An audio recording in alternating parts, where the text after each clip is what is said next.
Is life for us? Is life for us? Yes, thank you, Bernard. You don't have to answer that because I want you to think about what comes after this. The title for my talk today is The Great Banquet. And I want to draw your attention to this wonderful altar that Sandra Gloths made for us. There are pies on the altar, along with apples and pears and grapes. And these pies, being blessed right now on the altar as a symbol of the great banquet of life, are going to be taken over there, and you can have some after the service. And you can have the grapes and the apples. So, yeah, let's give her a hand. This is so fabulous.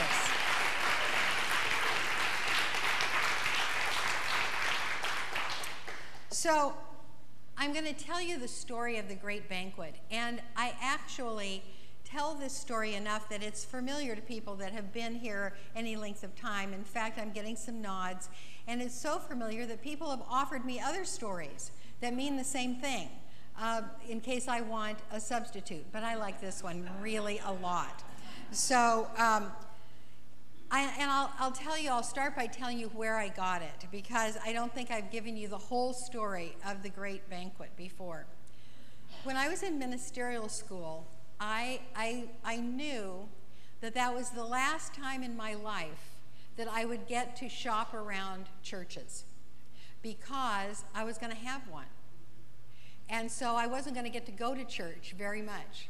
So during ministerial school, I went to a lot of churches around Oakland and Berkeley. I was living in the East Bay at the time. And this story came from a very traditional Presbyterian minister in Berkeley. And so I just want to honor him, because I have picked up that story from the Presbyterian Church and have given it to you many, many times, and I'm going to give it to you again right now. So here's the story. There is a great banquet, a party that is being given, as big as this, going back room after room after room after room. And invitations go out to all the land. Everybody gets an invitation. And the time for the party has arrived, and we're going to focus on two main guests. We're going to focus on the uncomfortable guest that manages to get himself to the party, and the comfortable guest. So the uncomfortable guest comes in kind of hunched over with like a big overcoat on, and he doesn't meet the gaze of anybody else at the party. And he goes and he takes things from the table and sort of stuffs it into all the pockets in his overcoat, so that it gets bigger and bigger, hoping nobody notices him, and then he leaves the party. Not a very good time at the party, but, you know, at least he's got, you know, some pie for later. The comfortable guest walks into the party and surveys the opulence and takes a deep breath and is just gobsmacked at how glorious it all is. And across the room, he catches the eye of the host, and the host beckons him over. So the comfortable guest goes over and embraces the host, and the host says, "I am so glad you're here. Look at this. I mean, the cooks outdid themselves. There is everything here." And it goes on for rooms and rooms and rooms. So I want you to have the best time you can possibly have here, and I want you actually to bring your friends and share all of this good stuff with them, and stay as long as you like, have a great time, and don't worry about getting to everything, because you know what? I know, this is so great, Sandra, pumpkin pie. I know that pumpkin pie is your very favorite, and I have a pumpkin pie for you in the kitchen. Just go in and tell the cooks when you're leaving that you want your pie. And then the host goes off to welcome someone else. So, and the comfortable guest does just that, has a great time, brings his friends in, says, you know, try this, you know, try this. Here's some edamame noodles that are just, fabulous. And they're full of protein, and they taste just like spaghetti. So, and he goes, just describes everything. You can get those at Costco, So that's the story. And of course, the symbolism is that this is life. That party is life. And the lavishness is laid out, whether you come in and grab what you think you can carry, or whether you just take your time and enjoy every single morsel and share it with your friends. Life is lavish and safe and supportive and personal. And the Father knows what ye have need of before you even ask. So I don't think that the comfortable guest came in and said, God, I hope they have pumpkin pie. But that was his favorite, and it was provided. So that is the story of the life you're living and the party you're at. And the rest of the talk is how to enjoy it as much as the comfortable guest. So there are banquet principles, and here they are. Now you might recognize this table. Any of you that watch Downton Abbey, I love this picture that Mary found because the actual staff of the televising is fixing people, and caring for the actors. So here are the principles of the banquet. Number 1, be aware that you're at the banquet. Be aware that you are actually at a party that is being given in your honor. The principle of spirit is that God is all there is, and God is good. And there is an unending supply of good for each one of us. It cannot be any other way. That there is an unending supply. That's why the theme is your joyous life this year. As joyful as you are right now, you can be more joyful, because that's what the party is about. More joy, more peace, more wondrous love and abundance.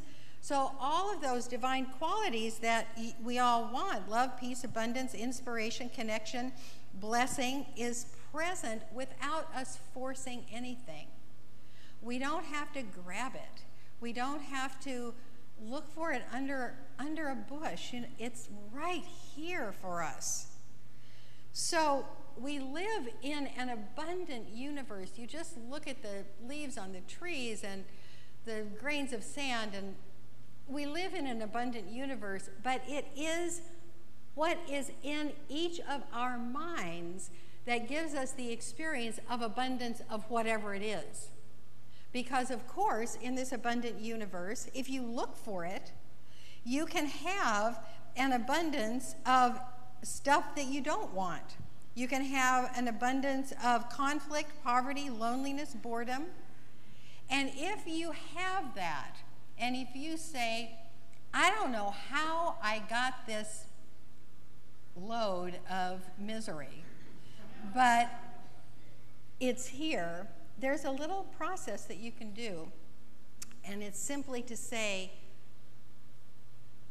oh yes, it is just as I have chosen. Because that's really the truth. And whether you choose it consciously or whether you choose it by default, whether you choose it by habit or whether you choose it because it's just what you're familiar with, it is some mechanism of your mind and feeling state that gives you an abundance of what you don't want. So it's usually how you sort for what you notice. If you sort for problems, you're going to get those. If you sort for blessings, you're going to get those. And sometimes if you're new to this, it's sometimes easier to listen to someone else, because someone else, you can see into other people sometimes when you can't see so well into yourself. That's why you go to a practitioner, by the way, because the practitioner can see right into you. You can be saying something and they go, by any chance do you believe that? So if people say, I'm always ready for greater joy, I'm always ready for a new adventure, I'm always ready to have my heart opened a new way. Well, you know, you can tell what is going on in their life. And if you hear somebody say, I wonder what calamity will happen today, or even so far so good, you know that they're sorting for something else and are probably experiencing something else. So you're at the banquet whether you know it or not. You're getting an abundance of what you expect and what humanity expects. If you don't have your own practice, you're going to get the average of the abundance of the world, which usually believes that, you know, you're going to get the flu in the winter and all that stuff. So, second principle is pay attention to unfolding details. So let's say that you realize that you're at the banquet and you've been ordering up an abundance of something that you don't want. And so you start shifting your consciousness by noticing the blessings that you do want more of. Then, when those blessings come in, you notice them and you say, that is the result of my work. Not, well, gosh, look what happened there. I must be lucky. No, it's the result of your work. So here's an example. So Scott is giving a 2-week class. This is the second week, so you're going to have to wait for the next time it comes around, which will come around about 3 times a year. It's called Thriving Through Science of Mind. And I took the class, and I'll be there today too, because I love to be a student. I mean, I love to go to class, and Scott is a really good teacher. So he taught us how to do affirmations. Now, I know how to do affirmations, but, you know, I just followed right along, did what he told me. And so there are several categories that he wanted us to write affirmations for. One was love, one was money, one was making money. So this is my affirmation for making money. I easily welcome money into my life. I do my work and am showered with all blessings, including money. So this is what happened this week. I went to Costco and got those edamame noodles. I went to Costco, and I had a Costco cash card that I thought had $20 on it. The last time I used it, I used it almost all the way down, and I thought I just had $20 more on it. So I bought, you know, $70 worth of stuff at Costco, and I gave them 2 cards, the cash card and my credit card. So they said, oh, you've got more than enough on this cash card. You've got $20 left. Now, how did that happen? I went in with $20 on the card, and I came out with $20 on the card and $70 worth of stuff. And so I immediately texted Scott and go, it's working. And so what I want to tell you is that's a result of my work. That is a result of my work. It is not an accident. It's not happenstance. It is the discovery that money comes to me easily. And when I made that affirmation, I had no idea it was going to come in the form of a Costco card or a check in the mail or you know, somebody taking me out to lunch. I didn't know, but I was looking for it and I found it. And now I'm going to do this some more, and I'm going to find some more. It's the banquet. It's unending good. So this works actually for any of the gifts that you get, including those gifts that are a surprise and not particularly exactly what you were looking for. So this is an example of a meditation that came out of Prac 1. The Prac 1 students rotate doing guided meditations, and they're already good.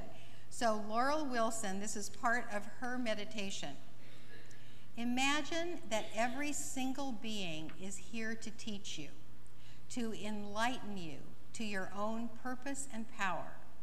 Whoever you encounter is acting as they do for your benefit, to provide just the teachings and joy and difficulties you need in order to awaken perfect patience, equanimity, courage, compassion, and love. See what lessons each offer you. You have a lot to learn about love and presence, tolerance and courage from each encounter with them.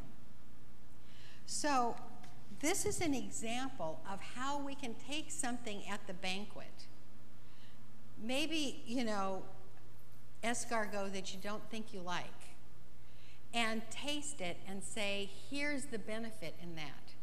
You get the analogy. Somebody comes to you, they treat you with disregard, and you use that to tenderize your heart, and it becomes a blessing. So anything that comes to you can be a blessing from the banquet. So the next principle, you get that? Okay, good. All right. Let go of concern. So the uncomfortable guest is very concerned for survival. The uncomfortable guest doesn't know that it is, as it says in the 12th chapter of Luke, it is the Father's pleasure to give you the kingdom. So a lot of us, I think, are programmed to worry, to think there's not enough because we're taught by parents and we're taught by advertising, and we kind of do look out there for what might go wrong so that we can fix it. We don't need to fix it because we're at this banquet. And if we just stopped worrying, we could hear all kinds of stories of sufficiency. People finding money, people opening the mailbox just in time for whatever's good in the mailbox, people finding a roommate just in time, people running into the right perfect person on the street that they haven't seen for a long time, but that connection is just made absolutely perfectly. But in order to have that be recognizable, you have to let go of worry and expect the very best to happen, so that everything within you is congruent of peace and blessing and gratitude. And that's why gratitude is so powerful, because we look at what we love and we get to create more of it. So next, the next principle is share your good. The host shares with the comfortable guest and encourages the comfortable guest to share as well. So we have been given all these blessings by God, and they're not actually given to us for us to own. They are given to us so that they flow through us. We give them again. We get them, we give them again. Because guess what? You don't take anything with you. There really isn't anything that is ours, except our thoughts and our consciousness and our experiences, which are unformed. They're not stuff. They're in that realm of the unseen. The stuff that we covet is not ours. And it's just as well to pass it on, to love it, to use it, to pass it on, because as we create this flow in our life, more comes in, more goes out, more comes in, more goes out, and we have the joy of giving and the joy of receiving. So this is the last Sunday that anyone will formally ask you from the pulpit to participate in the commitment program for next year. We have less than half of the people that are, I'm sure, going to pledge. So if you love this community, think about how much of your financial abundance you can possibly share with us and feel really, really good about.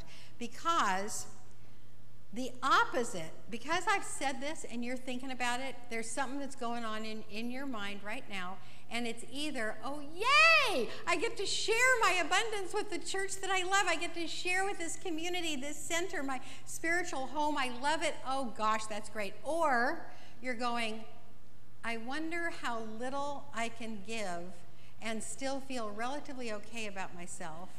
Or you're saying, maybe I won't pledge this year, or, oh, God, she's asking for money again.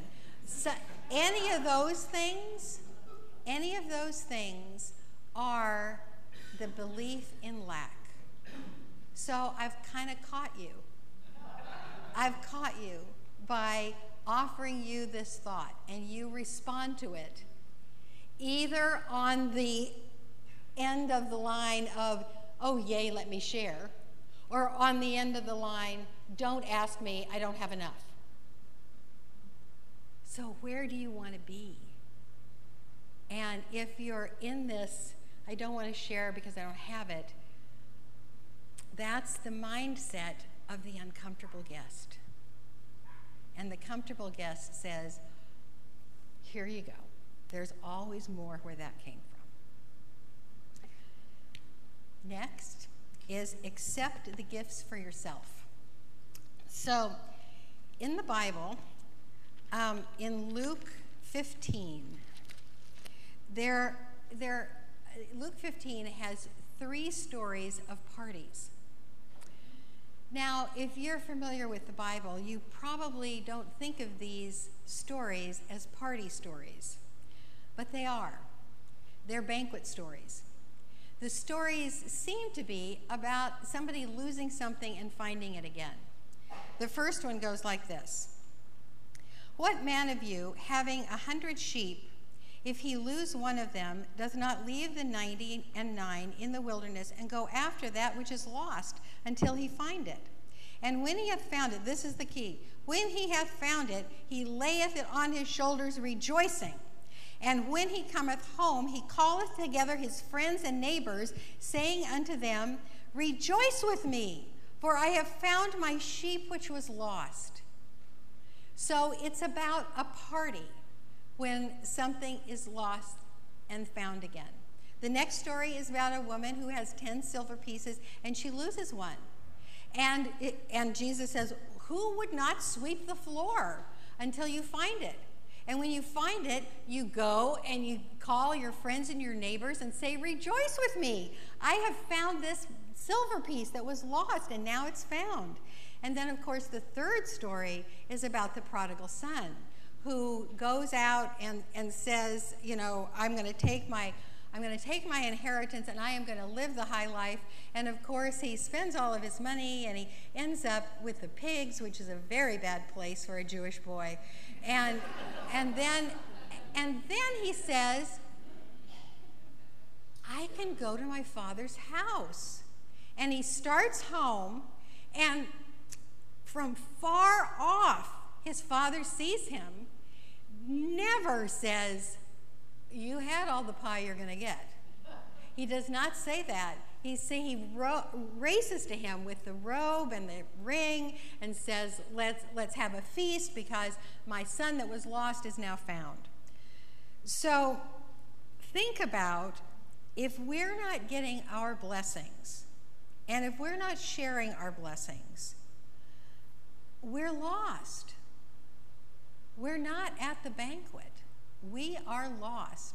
It goes on to say that the joy of one sinner repenting is greater than, you know, all the 99 sheep that never get lost. And the point of that is the sin part is missing the mark. It's an error. It's an error in thinking. And the error in thinking is that there's only so much. The error of thinking is I have to do this myself.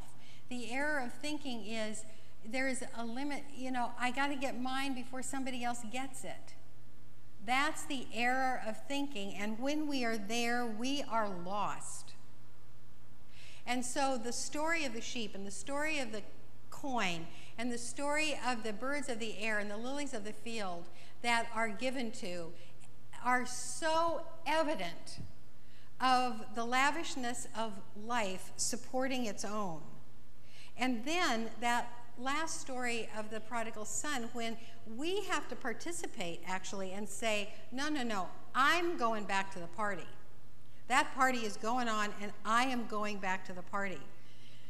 No one can force you to accept these gifts.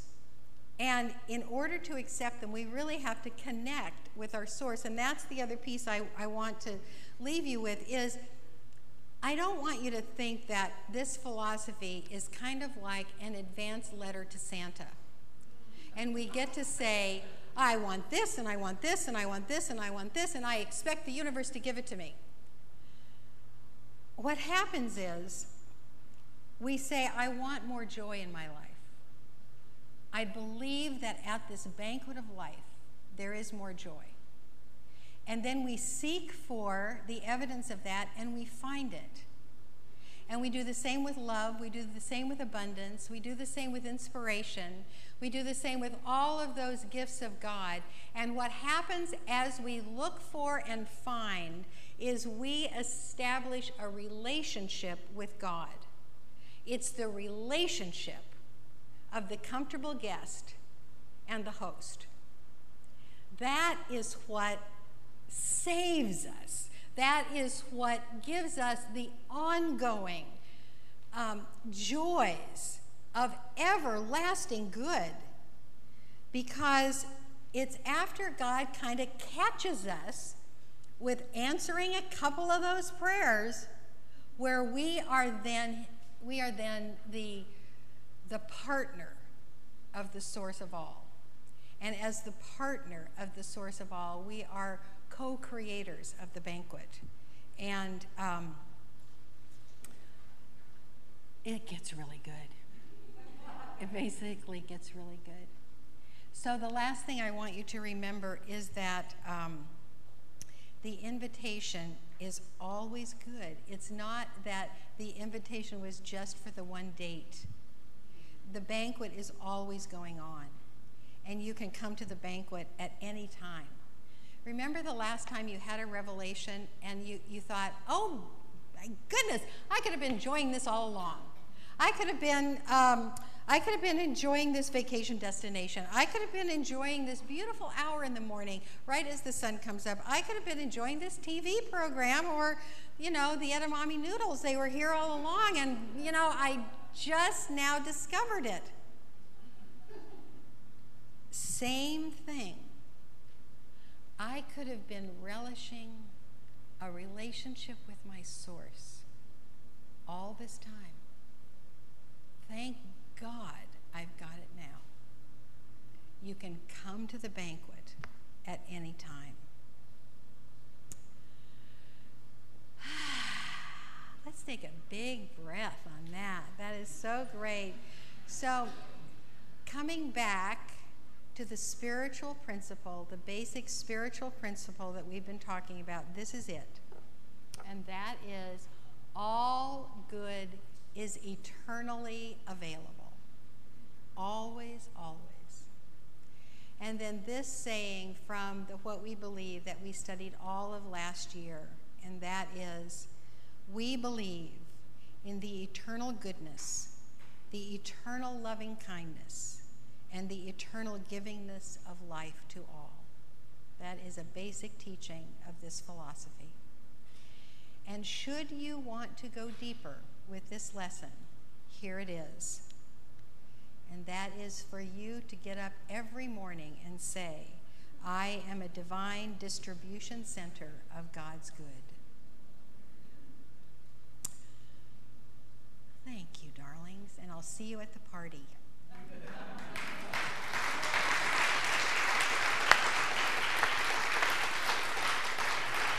I think we're at the party right now, Carol. What? We're at the party right now. We are at the party. We are at the party. We are at the party. This is the party. This is the party. I'm seeing you at the party. So let's do this inner work, and we're going to have this little chant in the middle of it 2 or 3 times. So please join me within. And sit in your heart, if you would. And let the banquet of your life appear before you.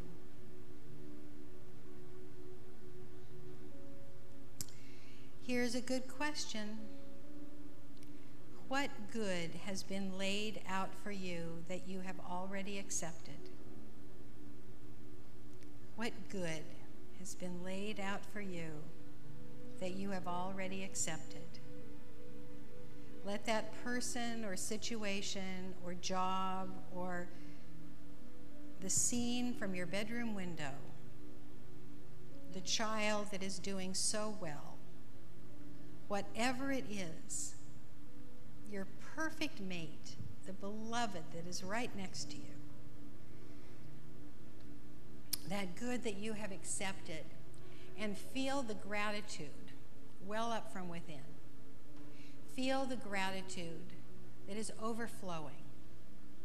Feel the gratitude that is, I am so blessed, I am so blessed, I am so blessed. And let's sing that together.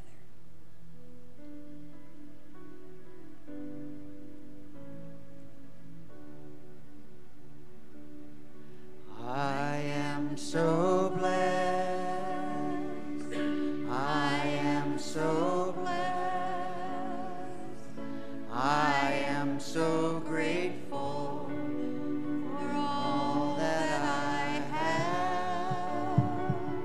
I am so blessed.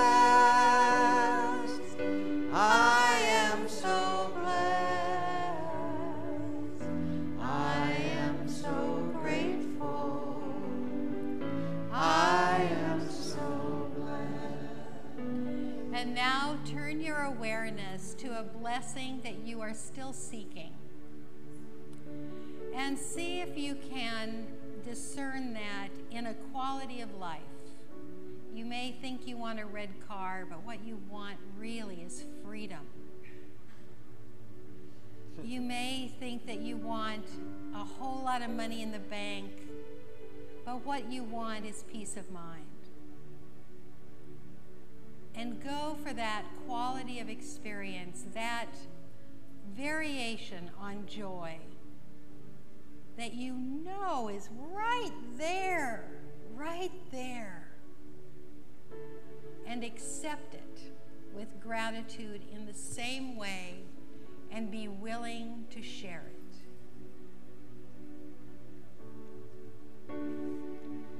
I am so blessed. I